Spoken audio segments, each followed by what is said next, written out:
Bonjour à tous. Dans ma série La cuisine pour les nuls du candidat, ou alors La cuisine candidat pour les nuls, ça revient au même, je me suis dit que j'allais quand même. Je me suis rendu compte que, en fait, celles qui souffrent le plus de candidose, c'est celles qui savent absolument pas cuisiner. Et quand je leur demande de s'y mettre, elles sont mais coincées. Alors qu'en fait, c'est pas compliqué du tout, mais en fait, il faut qu'on leur montre un petit peu. Donc, c'est ce qu'on va faire. Et je me suis dit que euh, un des problèmes principaux, c'est quand on leur demande de ne plus utiliser de farine de blé et de préférence d'aller dans le sans gluten.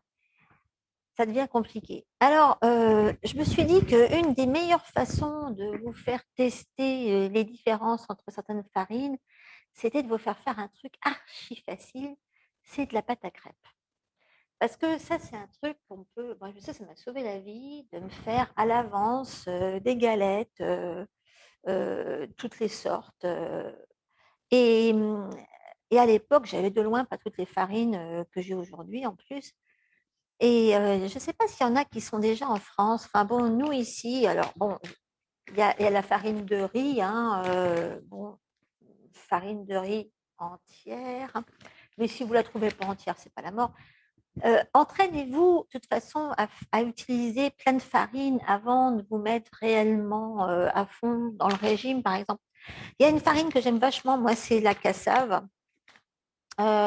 C'est une sorte de farine de manioc, plus ou moins. Nous, ici, on a la chance d'avoir de la farine de... c'est de... Comment ça s'appelle déjà ça en français? C'est le sarrasin, mais blond. C'est les Canadiens qui font ça, c'est vachement bien. Mais bon, le sarrasin, ça fait des galettes, hein, ça marche super bien. Hein. Donc, ça, c'est vraiment mes farines préférées. Ou alors, évidemment, vous utilisez le mix que je vous mets dans le bouquin. Tiens, il est où le mix que je vous mets dans le bouquin? Euh, Moi, je m'en fais du tout près. Mais donc, en fait, où est-ce que c'est là-dedans? Euh, je crois que je vous mets le mix. Ouais, ma farine sans gluten à tout faire avec riz blanc, riz brun, tapioca. C'est tout bête ça. 4 tasses de riz brun, de riz blanc, etc. Enfin bon, c'est vraiment pas compliqué à faire et vous pouvez garder ça. Et moi, j'en fais tout le temps, tout le temps, tout le temps. Et... Mais bon, ça, on sait que ça fonctionne pour faire de la pâte à crêpes. Ce que je voulais vraiment vous montrer, c'est si, si ça marche avec, par exemple, que du riz brun. Tiens, on va se faire un petit test. Je vais nous mettre un petit peu de riz brun là au fond. OK? Comme ça. Je vais nous mettre un œuf. Non, parce que bon, vous pouvez toujours. Alors, la farine de sarrasin, normalement, avec la farine de sarrasin, on n'a pas vraiment besoin de mettre d'œuf. Voilà, j'en mets un parce que bon, le problème de celles qui sont atteintes de candidose, c'est qu'elles ont une glycémie comme ça. Et c'est quand même assez important qu'elles aient des protéines pour les aider à maintenir leur glycémie. Et ben l'œuf, là, mine de rien, ça aide. Bon, là, j'ai mon petit lait d'avoine perso que je viens juste de faire, donc il est bien épais et tout. Euh, et vous pouvez utiliser n'importe quoi. Et puis, vous pouvez toujours, si vous avez du lait cru de vache et que, enfin, normalement, la plupart du temps, on le supporte. Hein. Et si vous prenez des enzymes à base de, enfin, des enzymes qui contiennent du lactase, il n'y aura pas de problème pour virer le lactose du lait. C'est que vous ayez le moins possible de choses non vivantes dans ce que vous mangez. Mais bon, là, en l'occurrence, surtout quand on est en plein régime anti-candidat, on a souvent besoin d'une petite base pour mettre du vivant, enfin vivant. Dans le régime anti-candidat, le problème, c'est que on ne peut pas vraiment faire de cure de salade, mais vous pouvez faire des cures de jus. Mais on a très faim si on n'a pas quelque chose d'un peu plus substantiel. Là, c'est tout bête. Là, j'ai mis donc œufs, lait, farine. Et puis, parce qu'on veut faire bon, je vais vous montrer comment, bon, vous pouvez faire ça au beurre clarifié.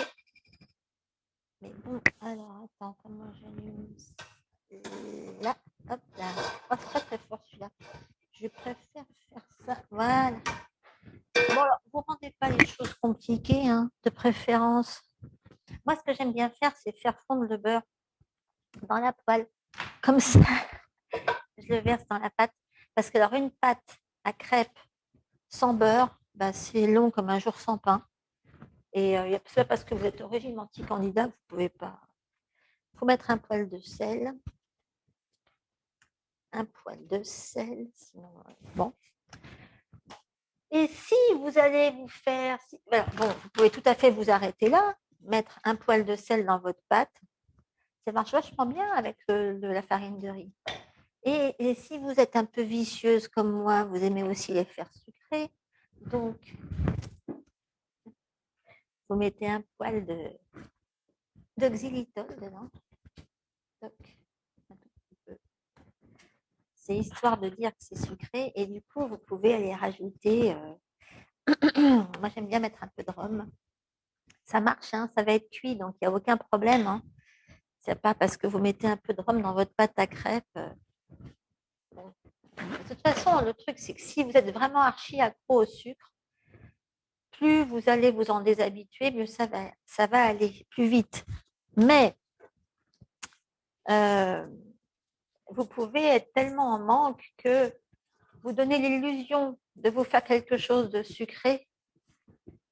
C'est pas du luxe parfois.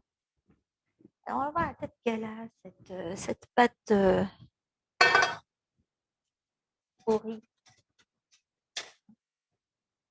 J'ai touillé mon beurre là-dedans. Tiens, on va prendre une louche. On va voir la tête que ça. Là, pour l'instant, ça a l'air de marcher. Et hop, je vais aller chercher une assiette.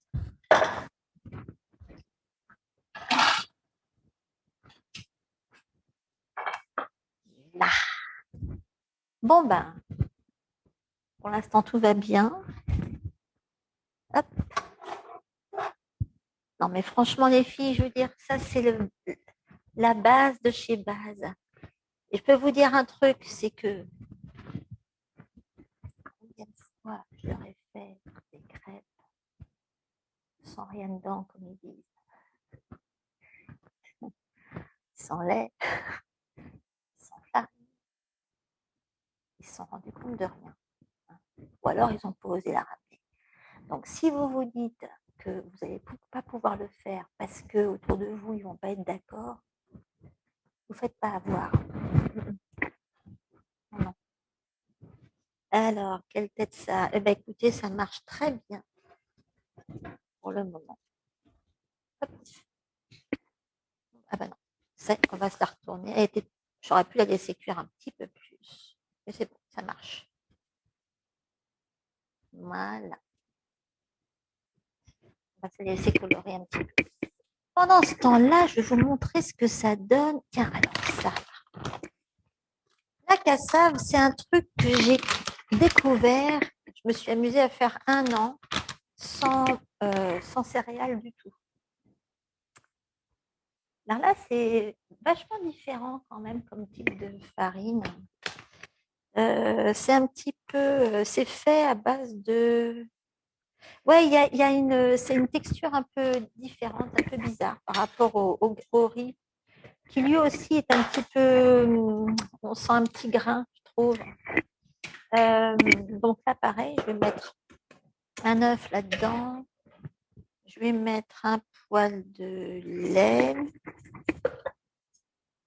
Ah, je voulais vous dire, il y a un truc aussi que vous pouvez faire, c'est bon, toujours faites ça au fouet, hein, parce que si vous ne faites pas ça au fouet, vous aurez des grumeaux. Donc, il ne faut pas en mettre trop d'un coup. Vous mettez un peu de liquide dans votre farine, assez peu pour que ça soit assez épais. Et quand c'est assez épais, À ce moment-là, vous pouvez en rajouter un peu.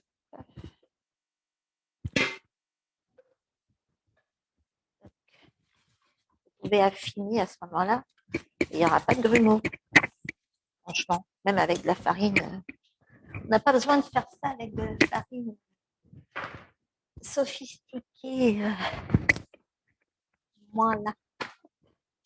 Voilà, comme ça, elle est un peu plus colorée. Voilà, alors le truc, c'est que la cassave, petit à petit, elle épaissit. Il y a un truc rigolo, je ne sais pas si vous avez déjà pensé à ça. Il y a un truc rigolo, c'est de rajouter un poil d'eau de coco. Eau de coco dedans.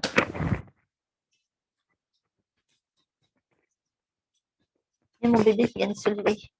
Mon minou, je veux une petite crêpe.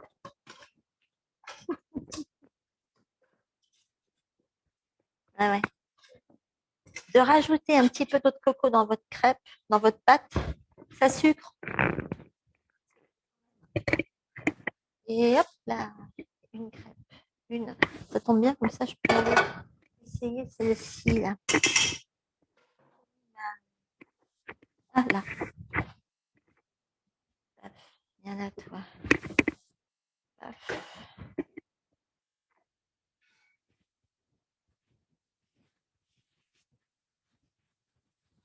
Bah, si votre poêle n'est pas assez chaude, ça ne marchera pas. Hein, quand j'y pense. Alors, comment ça fait cette pâte-là? Attendez.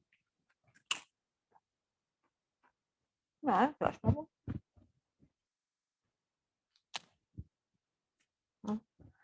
Franchement, on n'a même pas besoin de se mettre une tonne de machin dedans. Si vous avez vraiment un besoin de vous remplir une dent creuse parce que vous êtes sans vos brioches, vos petits pains, votre baguette et tout le beans tout le temps, ah ben ça soulage, quoi. Okay. C'est une question de rééducation. Okay. Voilà. Non, mais il faut vraiment attendre. Je vais ramener ça. Là. Regardez ça. Est-ce qu'on voit la différence par rapport à une crêpe au blé? Ah non. Franchement.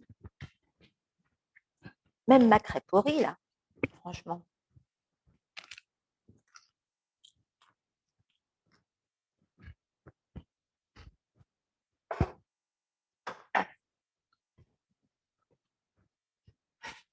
Et ça, les filles.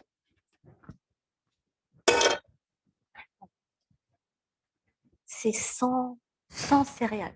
C'est chaud. C'est chaud. Pourquoi c'est tellement important que ce soit sans céréales? Il y a plein de cas d'inflammation du ventre dans lesquels c'est les céréales qui entretiennent le problème. Donc, même si vous faites du sans gluten ou du sans tout ce que vous voulez, vous pouvez avoir des mélanges sans gluten qui vous conviennent pas du tout. Alors que de faire sans céréales, ça change tout. Et ça, franchement, qui c'est qui se doute que cette crêpe-là, c'est une vraie? Non, c'est pas une vraie, mais enfin, je veux dire, une vraie anti-candidat et sans céréales, pas sur le marché. Alors, franchement, hein, je vous donne la recette. Oh, bref, c'est dans le bouquin quelque part. Je mets une recette de crêpes avec, comment ça s'appelle, enfin des galettes, hein, à base de ces blocs. Oh là là, j'ai tout ça toujours en anglais, c'est énervant, sarrasin. Et franchement, lâchez-vous, entraînez-vous, même avant de vous y mettre, à vous faire des fausses crêpes. Personne verra la différence. Essayez-moi ça.